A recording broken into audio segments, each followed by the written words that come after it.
एक बार एक कवि हुआ करता था। उसकी माली हालत इतनी खराब हुई कि घर में खाने के लाले पड़ गए। इसी कारण उसने महल में जाकर राजा से मदद मांगने का फैसला किया।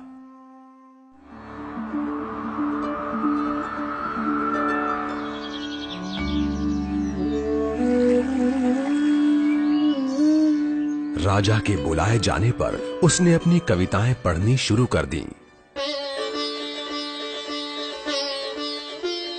वाह वाह वाह वाह वाह वाह।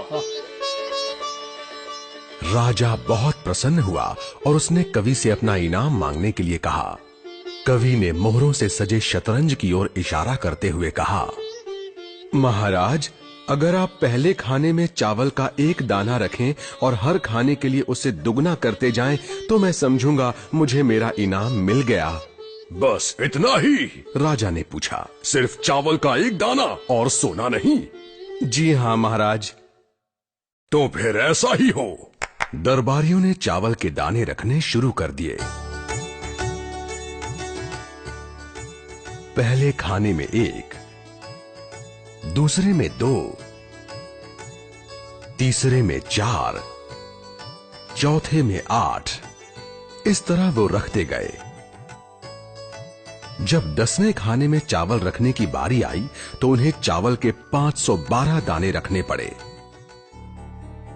20वें खाने तक संख्या बढ़कर 5,24,288 हो गई।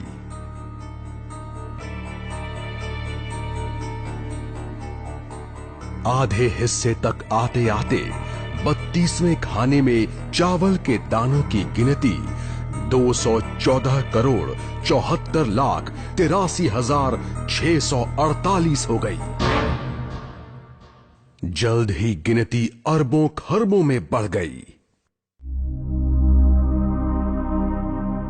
आखिरकार अभागे राजा को अपना पूरा राजपाट उस चतुर कवि के हाथों सौंपना पड़ा। और इसकी शुरुआत चावल के सिर्फ एक दाने से हुई थी। कहानी की सीख